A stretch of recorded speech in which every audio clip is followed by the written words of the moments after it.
It started when the trees were only budding. Not green yet, not anything yet, just the faintest suggestion of what was coming.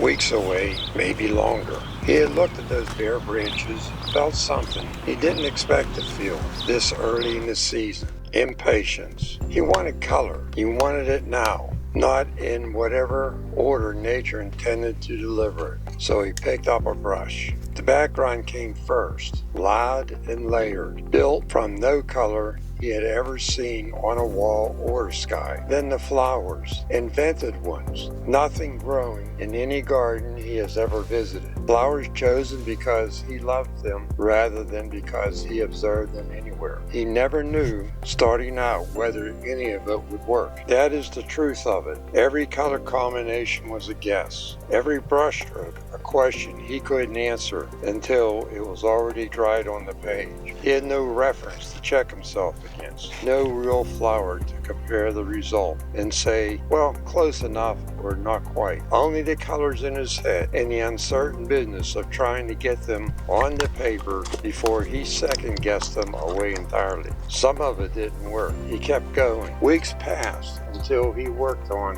it here and there, a little at a time. Outside, the bare branches he had started had become something else entirely. The whole forest had gone green. Not gradually, it seemed, but almost overnight, though he knows that it had taken its time the way it always does. 2 weeks, maybe more.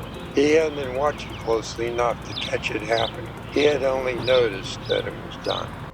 Every morning he went to his coffee shop and out to the trail, looking down the trail before he had given his first step, searching, without quite admitting to himself that he was searching for some new color that hasn't been there the day before. Most mornings there's nothing new to find. Some mornings there was a small accident color at the edge of the path, easy to miss if he hadn't been looking for it. And on those mornings something in him went quiet. It wasn't much to look at, really. One bloom, sometimes only a bud. But after so much green and so much waiting, that single accident color felt enormous, out of proportion to its size, the way a single candle feels enormous in a dark room.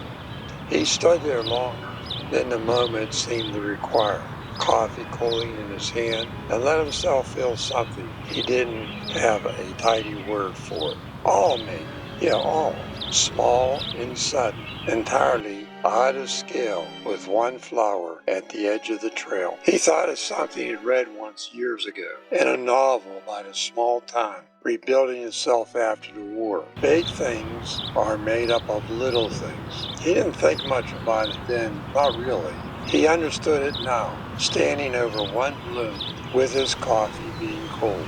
The whole season, the green, the warmth, all the colors waiting somewhere ahead of him. All that would arrive exactly this way, not all at once, one small thing at a time, each one easy to miss, each one somehow large enough to stop a man mid-step if he's not paying attention. Now, weeks later, he's adding the last of it, stems shooting up from the flowers in directions no real arrangement would allow. Grass is reaching up out of the base like it had somewhere urgent to be. He still didn't know, brush in hand, whether this part would work either. That certainly hadn't gone away just because the background of flowers had survived.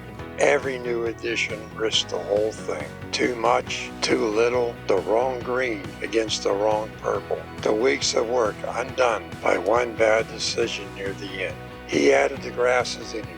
This was not a record of anything real. This was the version of summer he wanted while he waited for the real one to arrive on its own schedule. He had tried to cheat a little. The marigold patch wasn't grown from seed this year. He bought the transplants already grown, already established, and pressed them into the ground himself. Color now instead of color later. A little bit of impatience made visible in the dirt of his own yard, and he wasn't ashamed of it. The zinnias, though, he had started from nothing. The zinnias would not be rushed. Right now, an inch out of the ground. That was all they had to show for themselves so far. No shortcuts available there. No transplant to buy his way past waiting. Just soil, sun, and time that's needed for zinnias to decide what to do with. He looked at the small green inch growing, and tried to remember that it too has its own schedule, not his. The snapdragons had no patience required of it. He had bought those already to bloom too,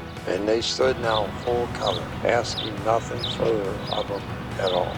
And the impatience, color, from the very first day, planted exactly for this reason. Some flowers, it turned out, are built for people who struggle to wait. He has chosen them on purpose. He looked at what he had made. A garden that didn't exist anywhere except on this paper. Flowers in color no breeder has ever produced. A background lighter than any of the real beds in this yard. Stems and grasses growing wherever they pleased. It hadn't solved his impatience. Nothing solves impatience, not really. But it had given the waiting somewhere to go. A place for the wanting to live, while the actual garden took the time it's always going to take, regardless how he felt about it. He set the brush down.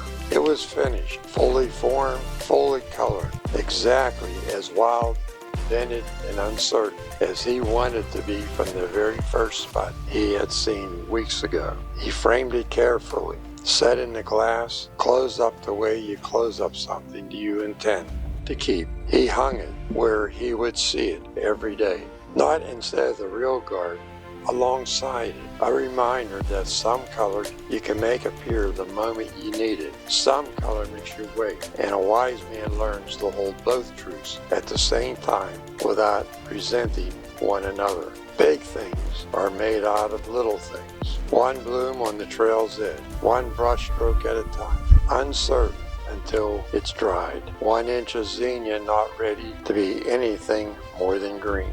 The zinnias will bloom when the zinnias bloom. The painting was already exactly what he needed it to be.